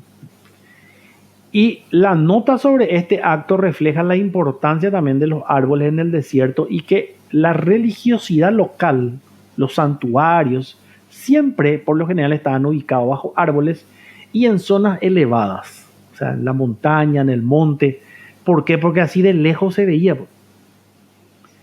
Al establecer Abraham este santuario en forma permanente ya ahí en Beerseba, lo dedica al Dios eterno y con este título se reconoce y se proclama la eternidad de Dios y que su presencia y gracia no están limitadas al tiempo. Para nosotros esto es re natural, pero esto, convengamos, él lo hizo en una tierra en donde había absolutamente millones de recontra millones de dioses con minúsculas diferentes de todos los tipos y colores. ¿Entienden?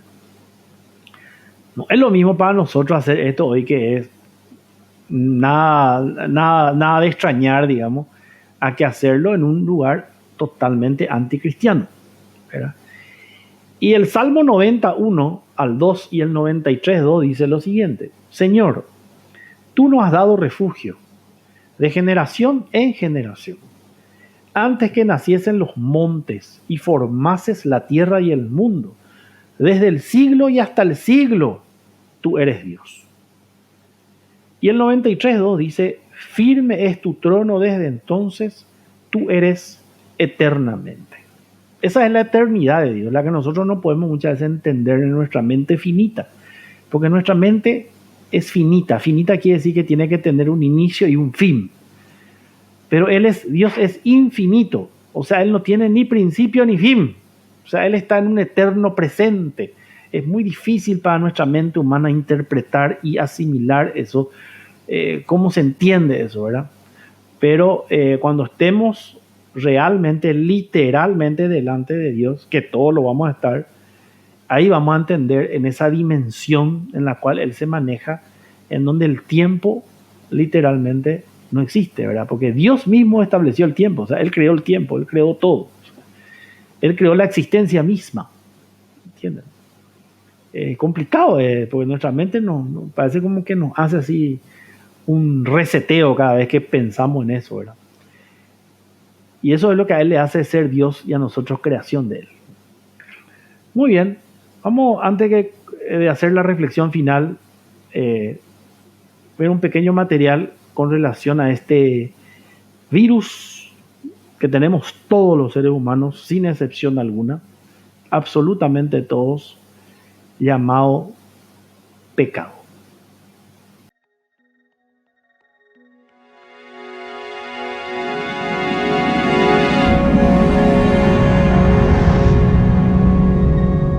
En la sociedad occidental no es muy común hablar del pecado. Sin embargo, es una fuerza misteriosa que afecta a todo lo que nos rodea. Mientras ves este vídeo, millones de personas sufren en todo el mundo por culpa de él. Es un gran fallo en el sistema, un virus mortal que ataca a todo lo que existe de este lado del cielo.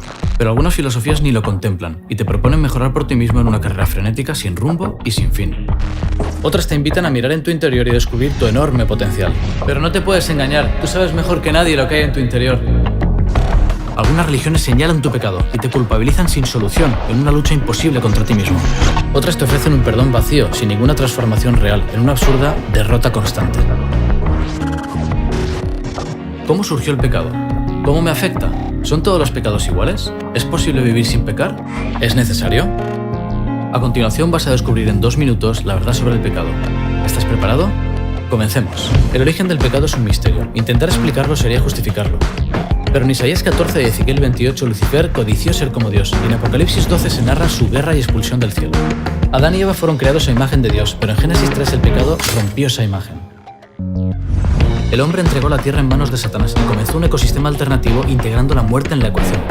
La naturaleza entera se degradó y todos comenzamos a sufrir. En Isaías 5:9 el pecado nos separa de Dios, la tierra está aislada del cielo hasta que el conflicto termine. Desde Adán todos nacemos defectuosos. No eres pecador por lo que haces, pecas porque eres pecador. En Romanos 14 todo lo que no proviene de la fe es pecado. Hagas lo que hagas sin Dios, está contaminado.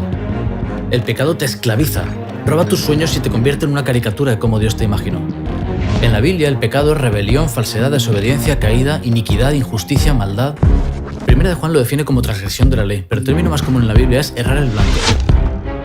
Desviarte del ideal de Dios. Cuanto más te separes del ideal, mayor es el pecado. ¿Pero no son todos los pecados iguales?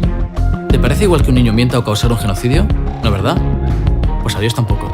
En el Antiguo Testamento había diferentes sacrificios para diferentes grados de pecado. Además, en Juan 19 Jesús respondió a Pilato: el que a ti me ha entregado, mayor pecado tiene. La principal medida del pecado es la intención. Aunque no todos los pecados son iguales, para Dios no hay ningún pecado pequeño. Pero nuestro ranking es diferente al suyo. Para Dios, el peor es el orgullo. El pecado es un problema de amor, pero mal dirigido. Dios es amor y la esencia del pecado es un cambio en la polaridad de ese amor. Amarte solo a ti. Ese fue el pecado de Lucifer. El orgullo es lo más opuesto y diferente a Dios y cierra nuestro corazón a Él. La Biblia dice que no hay justo ni el uno y Romanos 7 nos recuerda que estamos atrapados. Por eso cada vez que pecas es más fácil volver a pecar. ¿Entonces es posible vencer al pecado? Con la ayuda de Dios sí. ¿Requiere Dios una vida sin pecado para ir al cielo? Sí, pero no la tuya. Aunque dejaras de pecar, seguirías siendo pecador y no podrías ser salvo. Por eso Jesús nos regala su vida sin pecado. En Romanos 6, la paga del pecado es la muerte, pero el regalo de Dios es la vida eterna.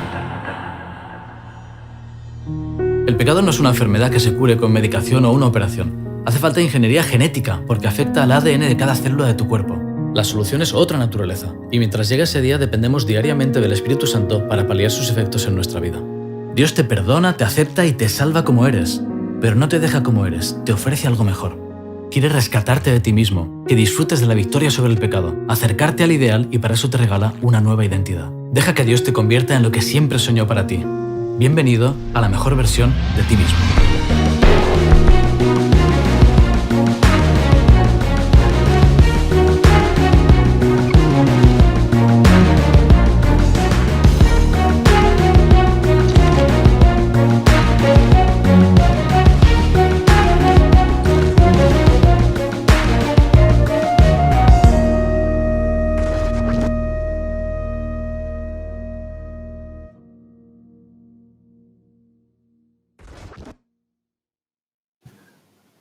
Muy bien, excelente el material, sumamente elocuente y bien hecho y realizado en nada más que 2 minutos.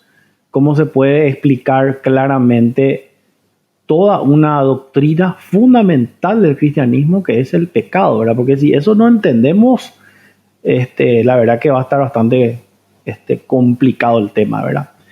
Muy bien, entonces hasta aquí hemos llegado con el capítulo 21 del Génesis. Me gustaría, como reflexión final de todo de esto que estuvimos leyendo y estuvimos viendo, básicamente decir que hemos notado ahí al inicio en la sección 1, ¿verdad?, de que hay una notable analogía entre el nacimiento de Isaac y el nacimiento de Cristo, que fue lo que al inicio estuve mencionando.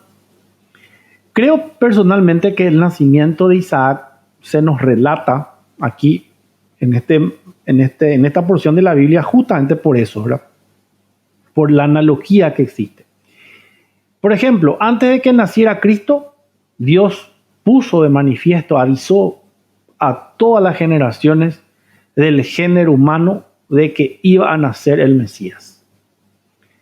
Y lo mismo hizo Dios con Abraham 25 años antes, avisándole que iba a darle un hijo. Isaac nació en el tiempo determinado que Dios había prometido, al igual que Cristo, que también nació en el cumplimiento de los tiempos. Él no nació un día de casualidad. ¿Recuerdan el programa de Navidad para los que vieron que hicimos toda esa demostración de que el Dios Jesús nació exactamente en el tiempo, lugar, hora que tenía que nacer? El apóstol Pablo, en su carta a los Gálatas 4:4, si querés anotar y después leer, Gálatas 4:4, dice que, pero cuando vino el cumplimiento del tiempo, Dios envió a su Hijo nacido de mujer y nacido bajo la ley. El nacimiento fue también un nacimiento milagroso, igualito que el de Cristo, ¿verdad? O sea que era contrario a la naturaleza, contra natura.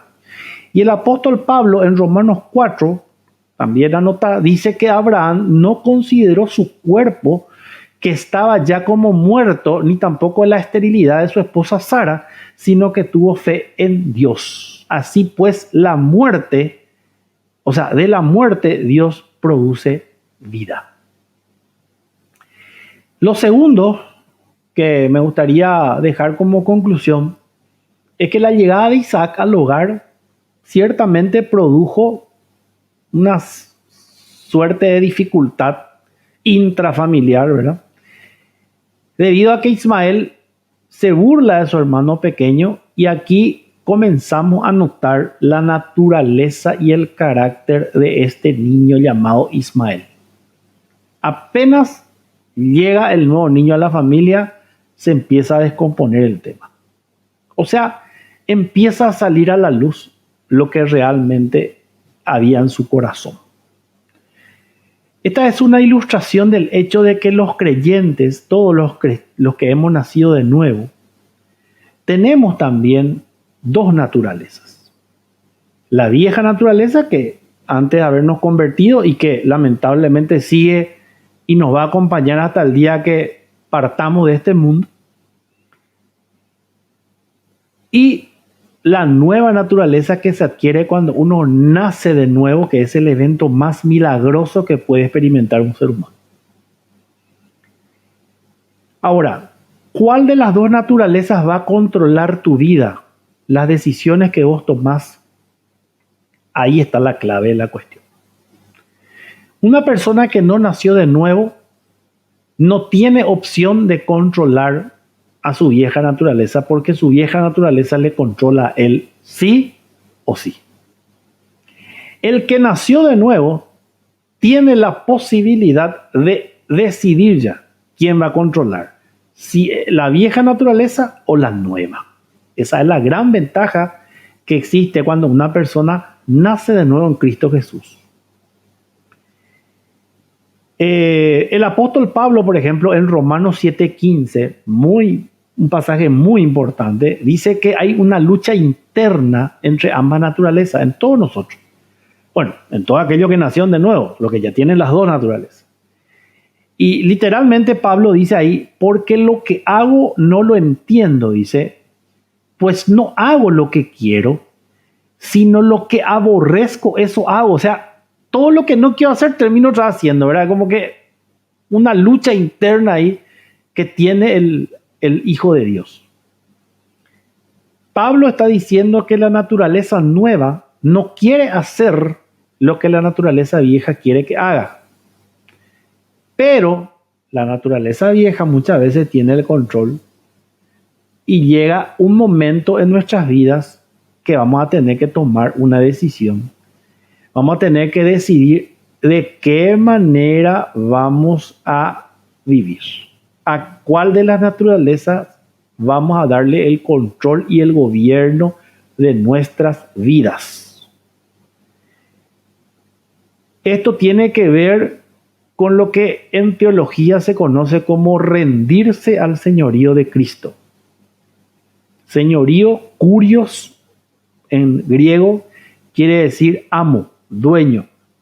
Y si Dios Jesús es mi dueño, es mi Señor, mi Yande Yara, nuestro dueño, es Él quien debería de tomar las decisiones por mi vida y no nosotros por nuestra vida. Pero en la práctica muchas veces eso es de labio para afuera nomás. O permitimos que el Espíritu Santo de Dios obre en nuestra vida y nos controle literalmente, o ya nos dejamos gobernar nomás ya por la carne, por la energía que genera la carne. Y de hecho, si vos, el Espíritu Santo, no es quien te gobierna, te está gobernando la carne. Acá no hay punto medio, acá no hay áreas grises. O sos de Dios o sos del diablo, dijo Jesús. El que no está conmigo está contra mí. O sea, Jesús es sumamente radical en el tema. Cielo, infierno, mal y bien, no hay áreas grises. El que no está conmigo está en contra mí. En fin, Dios y Jesucristo puso bien claro las reglas del juego. Independientemente de que a nosotros nos parezca, no nos parezca, creamos, no creamos, el plan de Dios sigue su curso, se va a cumplir absolutamente todo y nosotros entramos o no a ese reino de los cielos. De eso se trata. Y lo tercero que me gustaría reflexionar con ustedes es que también pudimos leer que el hijo de la sierva debía ser echado, ¿verdad?, fuera. Y esto también se aplica de alguna manera a la naturaleza, la cual tiene que, esa naturaleza vieja que tiene que ser echada ya de nosotros. Ese es fruto del pecado, ¿se acuerdan que les dije? Y el pecado, como vimos, el pecado es pecado. En el idioma que quieras, en Australia, en Areguá, en Luque, en Japón y en Corea. En todos lados el pecado es pecado. Y Dios nunca, pero nunca tolera, ni aprueba, ni hace concesiones con el pecado. Nunca. Está en contra literalmente de su naturaleza. La Biblia dice que Dios no puede estar ni siquiera en presencia del pecado. Porque Él es absolutamente lo contrario. Él es apartado del pecado, lo cual quiere decir santo. Dios nunca tuvo ni tan siquiera la intención de aprobar lo que Abraham hizo. Y en nuestras vidas tampoco es posible vivir con ambas naturaleza. O sea, no nos va a salir acá nuestra super estrategia de un día. Los domingos, cuando me voy a la iglesia, estoy en modo Espíritu Santo. Y de lunes a sábado estoy en modo carne o como yo quiero. No funciona. No te va a ningún lado. Es tipo el cangrejo. Te da 2 pasos adelante, 3 para atrás. No avanzas nada. O sea, te autoengañas.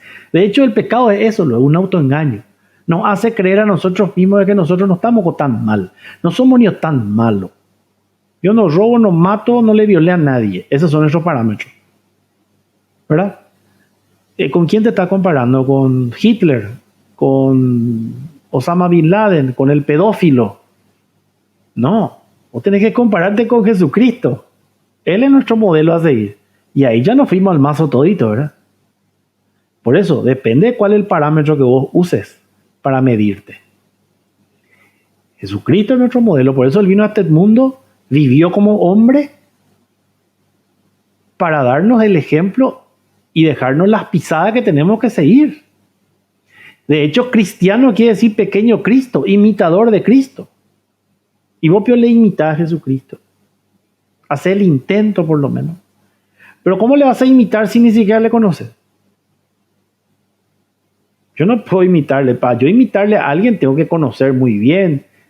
Si yo le quiero imitar ahora a un cantante, tengo que saber cómo se mueve, cómo afina, cómo alza su voz, cómo baja, los matices. Y cuanto más parecido soy es porque más le conozco, porque más le observo, porque más le estudio. Posible que yo haga una imitación de un extraño. Entonces, sentido común nomás, gente. Esto no es religión. Santiago 1.8, si querés anotar, también dice, ahí podemos leer que el hombre, el ser humano, no hombre y mujer, de doble ánimo, ahí habla el hombre de doble ánimo, dice que es inconstante en todos sus caminos, o sea, en todo lo que haga es inconstante.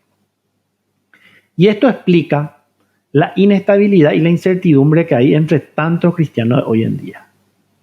Porque por un lado quiere estar con el sistema del mundo, porque eso, su naturaleza vieja le estira para ahí, le atrae, ¿no? Da gusto, le gusta la carne, todo lo que tenga que ver con eso. Pero al mismo tiempo también quiere seguirle a Dios. Y seguirle a Dios quiere decir seguir lo que dice su palabra, la Biblia. Eso es lo que es seguirle a Dios. No es seguir o mandarte así a alguien transparente. No, no es eso. Y eso sería literalmente, equivaldría a ser un esquizofrénico espiritual, más o menos, ¿verdad? Porque se trata de hacer dos cosas al mismo tiempo que son absolutamente incompatibles. Y eso es literalmente imposible. No se puede escuchar AM en FM, ni FM en AM. No se puede. Bueno. Vos decidís en qué frecuencia va a estar. ¿En la de la carne o en la del espíritu? Y eso que estoy asumiendo de que todos los que están acá son cristianos nacidos de nuevo. Si vos no naciste de nuevo todavía, tenés primero ese paso que dar. Entonces, Romano también 6.13 dice que ni tampoco presentemos, dice, nuestros miembros, o sea, nuestros miembros al pecado como instrumentos de iniquidad. O sea, no vamos a presentarnos a nosotros y ser utilizados otra vez como una herramienta para pecar. O sea, yo soy el Uber del pecado, más o menos, ¿verdad? El que facilito las cosas para que se lleve a cabo un acto que atenta directamente en contra de lo que Dios establece. Si sos cristiano, eso te va a costar hacer, créeme. Aunque nadie te esté viendo, vos sabés que Dios te ve. Y eso basta para un hijo de Dios. No necesitas lo que haya una gradería enfrente. Sino que nos presentemos, dice Romanos 6.13, al contrario, nos presentemos nosotros mismos, dice a Dios, como vivos entre muertos. Estamos hablando de espirituales, porque la persona que no nació de nuevo está muerto espiritualmente hablando. Y nuestros miembros, no ya como un instrumento de pecado, sino como un instrumento de justicia, totalmente diferente. Y en el mismo capítulo 8 de Romanos, pero los versículos 3 y 4 dice lo siguiente: porque lo que era imposible para la ley, por cuanto era débil por la carne, Dios enviando a su Hijo en semejanza de carne, porque vino pues en forma de hombre, ¿verdad? En semejanza, no es que era pecador, semejante a un pecador, y a causa del pecado de la humanidad, condenó al pecado en la carne. Por eso es lo que él fue crucificado, ¿verdad? Para que la justicia de la ley se cumpliese en nosotros. O sea, el justo muriendo por los pecadores. Por nosotros que no andamos conforme a la carne, sino conforme al Espíritu. O sea que si Dios Jesucristo murió por vos y por mí en esa cruz, por nuestros pecados, y nosotros a pesar de eso, seguimos todavía dándole rienda suelta al pecado, literalmente estamos escupiendo la cruz. Le estamos diciendo a Jesús, me importa un bledo lo que hiciste por mí. ¿Y qué? Ese es el mensaje que le estamos transmitiendo al mismo Dios. ¿Vos te das cuenta lo grave que esto es? Lo ofensivo que es. Por eso es que hay que pedirle a Dios de que realmente haga un milagro en nosotros que nosotros no podemos hacer, que es el milagro del nuevo nacimiento. Y si vos no estás segura, pero así seguro estamos hablando 100% tiene que ser la seguridad de que si esta noche o esta semana, no sé, llega tu hora de partir de este mundo, si vos no estás seguro que vas a realmente a resucitar de entre los muertos, así como la Biblia dice que los que murieron en Cristo resucitarán primero, es decir, van a vivir eternamente con Dios. Si vos no estás seguro 100%, 99,9 no sirve. Vos tenés que estar seguro. Creo que es lo que más seguro tenés que estar. ¿Y cómo uno puede estar seguro de eso? Bueno, cuando uno nace de nuevo hay síntomas. Así como cuando uno está enfermo tiene síntomas. O sea, no hay acá el nacido de nuevo asintomático. Quítate la cabeza. Hay síntomas. ¿Dónde están los síntomas? En la Biblia. En la Biblia, tipo un prospecto de medicamento en la primera carta del apóstol San Juan, primera de Juan, segunda, tercera, todas esas cartas, pero principalmente primera de Juan, los 5 capítulos de esa carta hablan de los síntomas de la persona que nació de nuevo. Te recomiendo que leas ese libro, cortito, pero ¿sabes cómo quiero que leas? No pensando en el vecino, ni en tu amigo, ni en tu cónyuge, ni en tu hijo, ni en tus padres. Pensando en vos mientras lees. Mientras vos lees, compárate un poco cómo estás vos. Eso se llama un autoanálisis que también la misma Biblia nos recomienda hacer de tanto en tanto. Para que nos chequeemos un poco si estamos en la fe. Así que ahí tenés toda la lista completa de los síntomas. Y se supone porque si vos naciste de nuevo vas a tener varios de esos síntomas.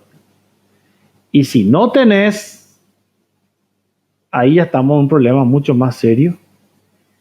Y ahí lo único que resta es pedirle a Dios que obre el milagro del nuevo nacimiento, así como Sara y Abraham le pedían a Dios ese hijo que era literalmente imposible que venga. Pero le creyeron. Al final, a pesar de la risa y la incredulidad, terminaron creyendo. Y es por eso que 25 años duró el proceso de ellos para que tengan la fe suficiente como para poder recibir ese milagro. Pregunto, ¿vos estás con la fe suficiente para recibir el milagro del nuevo nacimiento? Yo creo que sí. Yo creo que sí. ¿Sabes por qué? Porque vos estás acá un miércoles 16 de junio escuchando la palabra de Dios. Y la Biblia dice que la palabra de Dios nunca, jamás, predique, enseñe quien enseñe, sea el tarado que sea. La Biblia nunca jamás, cuando es enviada, nunca vuelve vacía. O sea, no, siempre trae un resultado. Genera algo en aquel que escucha. Así que si vos estás ahora en vivo o estás reproduciendo esto quién sabe cuándo, no vaya a decir, voy a esperar, voy a pensar mañana. No, porque mañana puede ser que ya no estés. Ahora es el momento. Yo te voy a guiar simplemente a orarle a Dios, como un modelo, no es como una palabra mágica, como un modelo de oración, para pedirle a Dios a que haga ese milagro en vos, te haga nacer de nuevo y a partir de ese momento vos te vas a convertir realmente en un hijo o una hija de Dios. Y ahí vas a empezar a ver los síntomas del nacido de nuevo y vas a entender todas las cosas de la Biblia. Porque ya vas a ser la misma familia. Diferentes. Créeme que es diferente. No, una cosa es la religión y muy diferente es una relación con tu Dios, pero que antes de tu Dios es tu Padre. Así que si querés, ahí donde vos estás, cerrá tus ojos para que nada te distraiga. Mírate a vos mismo internamente. Y quiero que sencillamente repitas, pero entendiendo lo que estás diciendo, esta oración que yo te voy a guiar. Te recuerdo que es simplemente una guía. Vos después podés hacerlo con tus palabras. Y decirle así al Señor. Señor Jesús, en esta noche vengo delante de ti. Tu palabra dice que donde hay dos o más reunidos en tu nombre, vos estás en medio de ellos. Vengo esta noche primeramente para reconocer delante de ti de que soy un pecador, de que he pecado contra el cielo y contra ti, de que no me merezco absolutamente nada de lo que vos tenés para darme, de que te he fallado innumerable cantidad de veces. En esta noche, Señor, me arrepiento de mis pecados. Te pido que mires mi corazón. Te pido que quites el corazón de piedra que hay en mi interior a causa del pecado y que pongas un corazón de carne.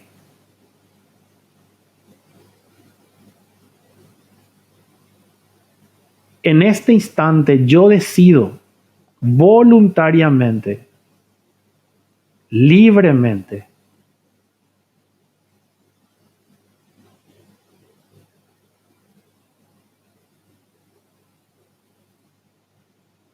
aceptar el regalo de la salvación en Cristo Jesús. Inscribe mi nombre, Señor,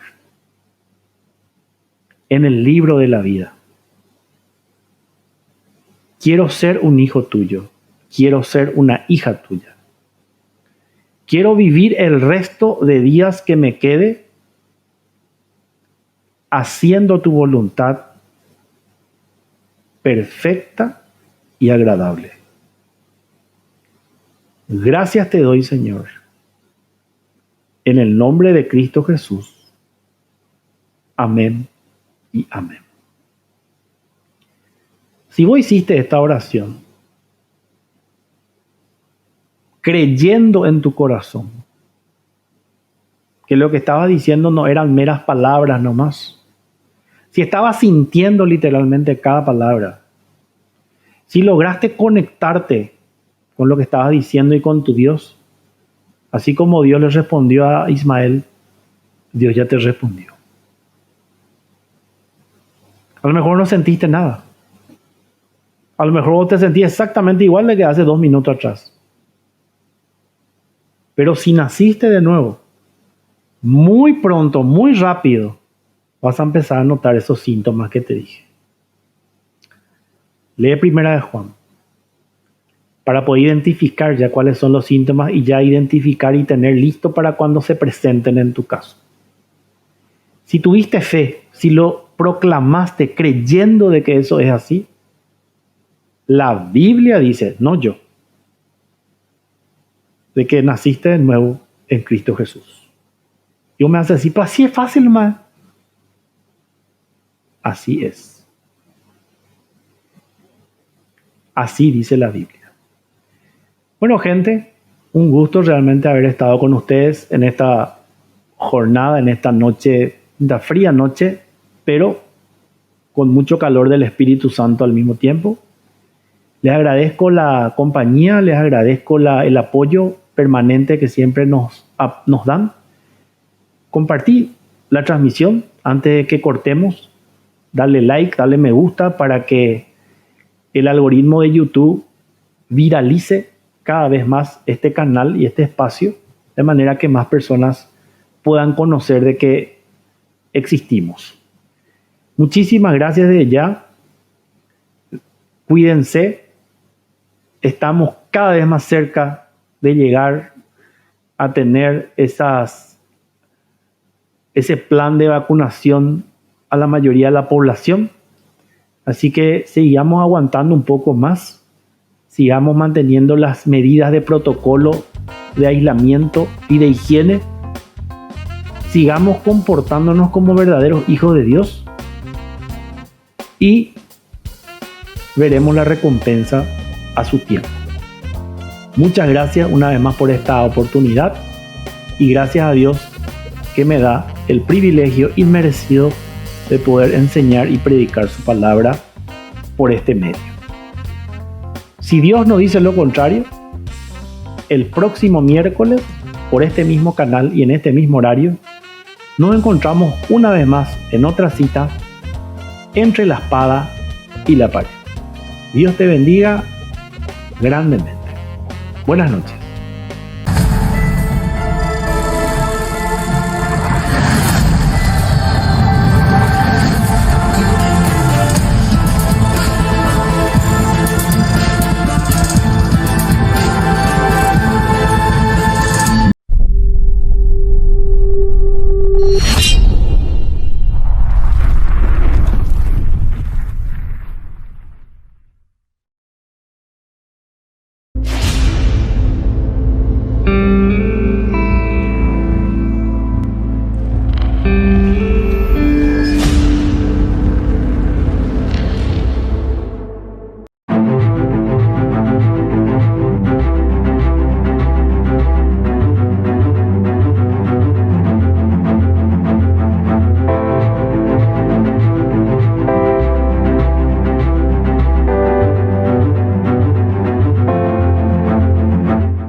La Biblia es el libro más vendido y traducido de la humanidad.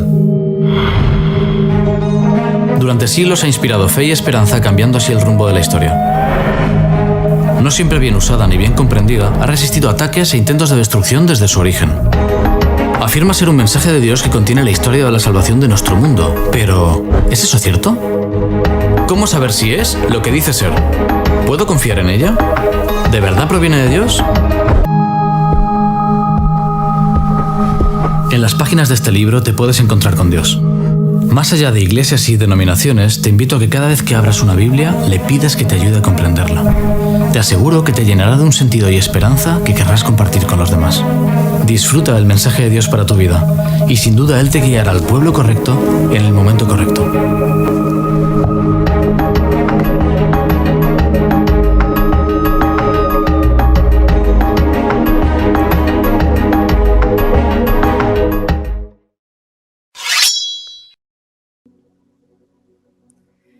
Yo te busco,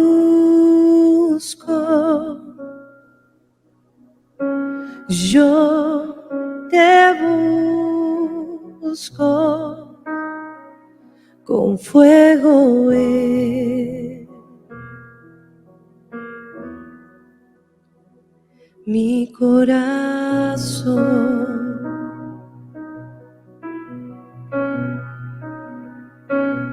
Yo te busco. Yo te busco, recibe mi adoración.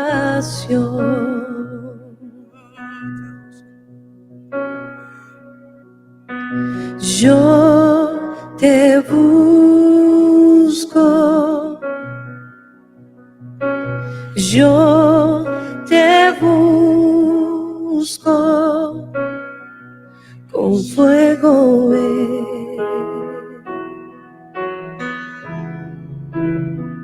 mi corazón.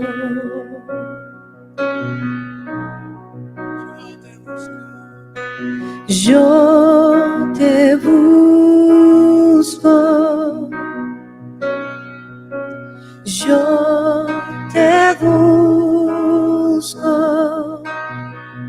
recibe mi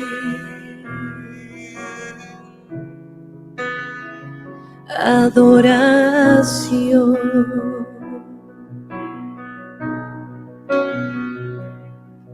Te anhelo,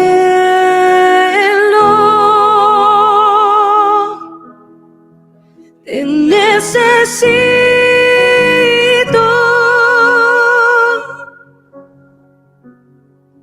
te amo más que a mi ser. Yo te busco, yo te busco,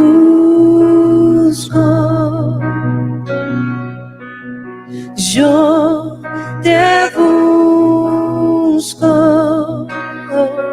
con fuego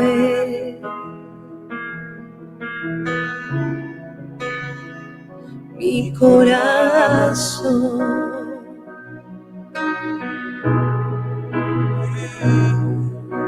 Yo te busco, yo te busco, recibe mi adoración.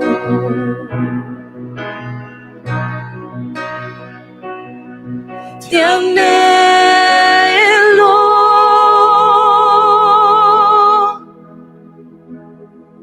te necesito,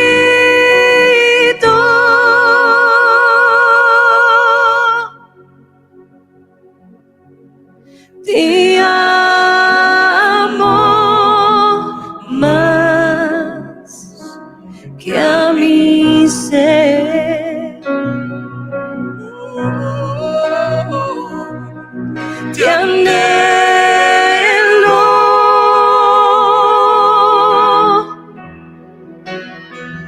te necesito,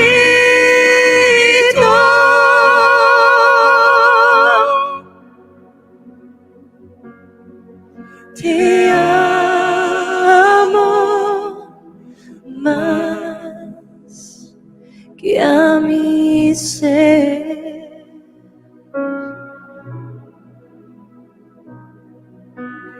Más